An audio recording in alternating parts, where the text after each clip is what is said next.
The Lord be with you. And with your spirit. A reading from the Holy Gospel according to John. Glory to you, Lord. A man named John was sent from God. He came for testimony to testify to the light, so that all might believe through him.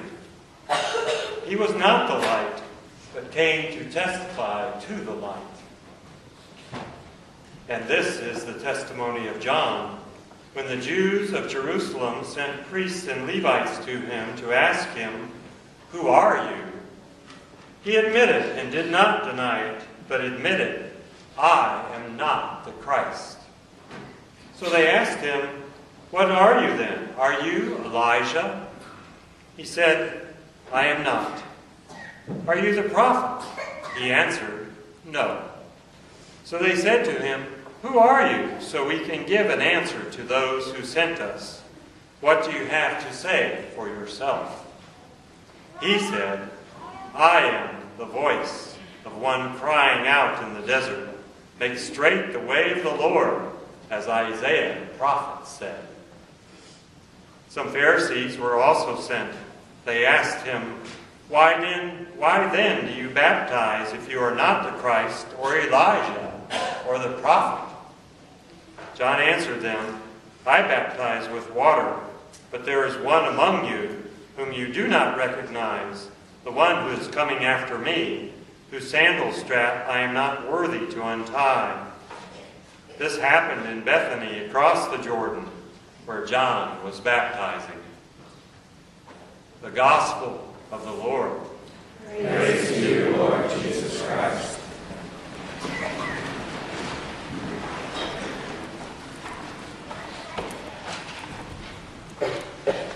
I hope to offer a little something you can carry into your week as you reflect and as we make our way toward Christmas. Next week, the fourth Sunday of Advent, will be short because in some senses you might be here in the morning for Mass and back again in the evening for Mass. Yes, you have to go twice. I'm amazed at the people who have asked me that question. I'm like, bro, why you're off work? And I mean, it's Jesus. It's like, what's the minimalist I can do? Well, it's the Lord. It's my life of faith. I should want to be with God. All right. So there's your lesson. Here's the thing that really struck me when I prayed about the readings. So John the Baptist in the Gospel, and Isaiah the prophet. And this is, I think, where hopefully will kind of strike us. It's the temptations of the Lord, right? Because what's going on here is they're coming and they're saying, "Are you it, John? Are you the Messiah? Are you the one that is to come?" And John says, "No, I'm not." And all of us have been in that place, all right? Maybe we've been at a parish pitch-in or something, or a work pitch-in, and somebody's like, "Oh my gosh, these cookies are delicious. Who made these?" And you're the one that brought them, but you didn't make them. Your mom made them, or grandma made them. You picked them up on your way to work, and they're like the temptation. Or you're at work and there's a great skill. Somebody said, "Who cut this metal?" You're a metal worker, and it's like, it's beautiful. It's perfectly done. And there is the temptation to take all the credit for that. John and Isaiah prove to us that to be servants of God, we have to point to God. And we have to point to God with our lives.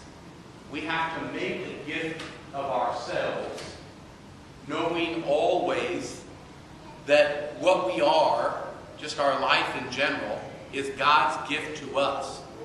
What we become is our gift to God. And yes, my sisters and brothers, we must help each other to become God's gift. There are no lone rangers. We can't say, "I'm in this by myself." John didn't do it. The prophet Isaiah didn't do it. They are always sent to involve people and to help people to form their lives in a particular way to point to God. Okay? So I pray that as we come closer to the Feast of the Nativity, we can realize within our own lives just as I said earlier at the beginning of Mass, what part of our life would we have God come to? Now, I've been hearing a lot of confessions because it's Advent, all right? And here's what I've been given a lot of times as a penance. I've been saying, I want you to say 3 Hail Marys, all right? Okay? One, for somebody that you find it difficult to be patient with. All right? Most people have said, just one, Father? You know, yes, for the penance, one, but you can add 20 if you want, whatever. But yes, for the penance, at least one person you just find it difficult. They grate on your nerves and work, home, family. But then I've also said, say Hail Mary for them. And then I said, say a Hail Mary for somebody that gives you life. You are led by the example of their living. You know, you see them as truly kind. Okay? And let me tell you something, folks. In the communion of saints, we don't have people who retaliate. We don't have people who gossip about one another. In the communion of saints, we have people throughout the centuries that have figured out you cannot serve the God of love, Jesus Christ, and hate another person, period. That's what the communion of saints teaches us. And that's, hopefully, we can identify somebody in our life, you know, who in their marriage, whether actually or just figuratively or whatever, you know, have remained faithful, have remained loving that other no matter what. You know, there's an example to us of somebody who believes in their commitment and is living that out. And so I said to them in confession, you know, identify somebody who inspires you and pray for them. And finally, the third Hail Mary, pray for yourself. Identify a place in you want God to be born. Because if all we do is go through the motions of Christmas, what have we done? Just yesterday on the phone, a young man said to me, it's like we're rushing to light the 4 candles of Advent. So what, on Christmas Day, we can, the day after Christmas, throw the tree out on the curb? Well, you know, has Christ come? You know, and how will our lives look differently because He's come? So pray God, like John, like the prophet Isaiah, our pointing won't be to ourselves, receiving the glory for us, but pointing beyond ourselves, because we realize as Christ has come at Christmas, He's been born in us in a particular way. Now I'm going to transition a bit. I'm here today to talk a little bit about the seminary. All right? Because since I've left you, I've gone from being the vice rector to being the rector. And I'm learning a lot. But let me say a few things. First of all, I want to thank the Knights of Columbus here who have supported Matthew, our server today. Matthew's a senior at Simon H.A. College Seminary. Next year he'll go to St. Michael. He's from our diocese, Indianapolis. Thank you for your support of him. It means a lot. Matthew needed a new car this year, and those funds helped with that and other things in his life. So thank you. Secondly, to all of you, thank you for Father Andy Seidel. Father Andy left you and came to us because my numbers grew from like 43 to 49, and I needed another priest. And he's absolutely crazy, and I love him. What I most love is when the kids say, Father Joe, come play volleyball with us. I'm like, ask Father Andy. Because he's 34 and I'm 50. So I like the idea of volleyball now. Okay. More to my point about, so thank you for the Knights of Columbus, for Father Andy. I want to talk about when a seminarian comes. Okay, these men come to us mostly out of high school. Sometimes I'll get a transfer student. I have one coming in January from Purdue, a sophomore. But most of the time they come right out of high school. That's what Matthew did. And Matthew went to Tri-West High School over near Brownsburg.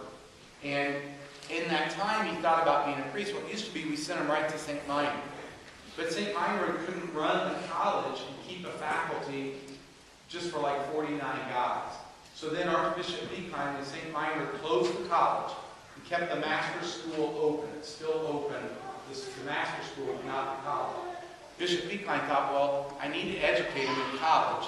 So what if they lived in a big kind of a fraternity house near Marian University? Because Marian University has other students that aren't just seminarians. So that way the academic pillar.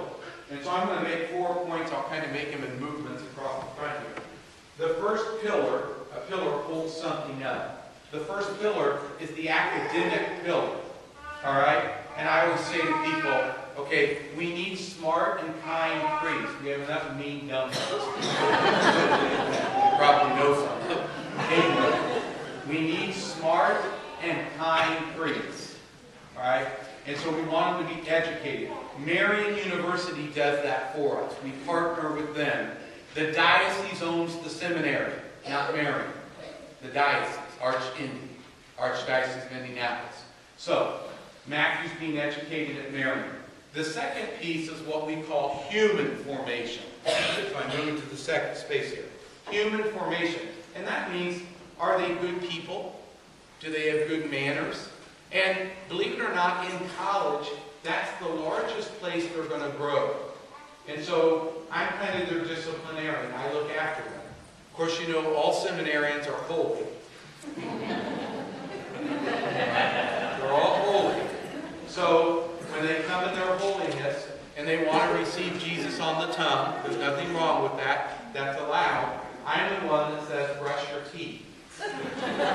Because Jesus doesn't want to come there, all right, when you're not clean. I'm the one that says, because I love them as you mothers would, you know, pick up your room. Because you're going to fall over everything in your room. Okay? They're not perfect people. Okay? Guys don't become priests because they're perfect. They become priests because they believe God planted that call in their life. So that's human formation. And honestly, that's where they'll mostly grow in those 4 years to become more responsible people. They can't come to seminary and then decide they're not going to come to Mass every day. Because that's part of it. All right? And that helps them to know I'm going to have to lead people like Deacon Russ, like Father Joe, in a parish and lead them. Okay, so academic and human. And then there's spiritual formation. Spiritual formation means another priest besides me is in the building, and they can talk to them about their life. And of course, that's real life stuff. Because we've all been their age. Matthew's 21, 22 years old. We've all been their age. And so if he's over at Marian and he's attracted to a girl in his math class, well, we know that's natural. That happens when you're 21, it happens when you're 14, for heaven's sake. So that place is where he can go to that priest and say, you know, Martha's making eyes at me, or whatever. Okay, but like all things in our life, you know, in 2 weeks, maybe something else. But he needs a safe place to talk about that and say, you know, is God really calling you to this? And unless he's a danger to himself or another person, that conversation is like confession. The priest can't violate that. And that's so he has a safe place. He can go and say, I don't like that Father Joe. He makes me brush my teeth. You know? In other words, it's an outlet. They can let off steam. Okay? And finally, and importantly, the pastoral formation. So we've got academic, human, spiritual. We want them to be spiritual people. And finally, we want them to be pastoral people that they can relate to other people. So in their last 2 years, junior and senior year, we send them to parishes and we entrust you to say, you know, he's a nice person, but he's impatient. Or, Father, he really needs to think about, this or that issue within his life. And again, right, none of us are perfect people. So they come from various kind of families. Their parents could be divorced. Their parents could be together. They could be homeschooled. They could be from a Catholic school. They could be from a public school. And so living together and learning in community, we try to teach and to help them. So that's what we do at the college seminary. We give them that, and that's what we call formation. They're formed, okay, toward priesthood. At any point, in his 4 years, if Matthew says, Father, I don't think God's calling me to this anymore, he can go to be a student at the university alone, outside the seminary, or to any. He could go up to Purdue or IU or wherever he wanted. Okay, so we don't manipulate the will of God. We try to facilitate. We try to help. All right? I'm here today to ask for your help with that. You will see in the pews, okay, these envelopes. Okay? And that'll support us. Now, do not, please, do not put 1 cent in this envelope if you take it from Holy Trinity Parish.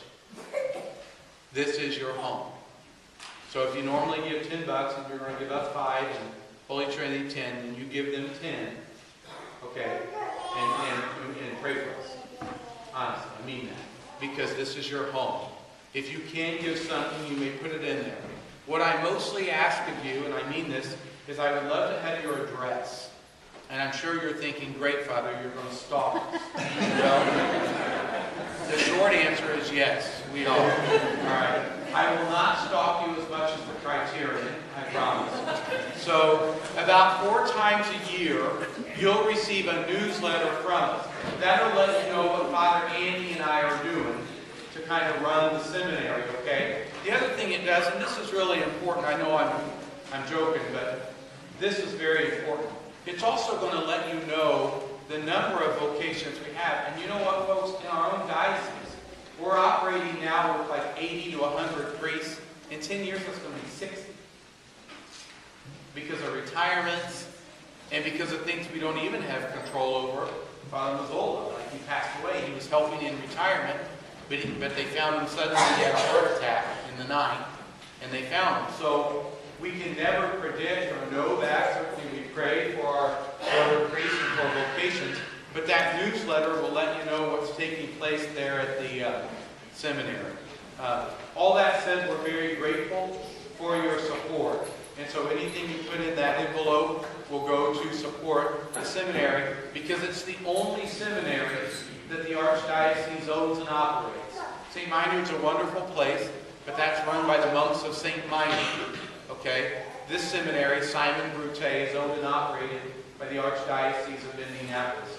So we're very grateful. If you're making out a check, you can make that to Simon Brute, and we are very grateful for your support there. Let's stand out together and profess our faith. I believe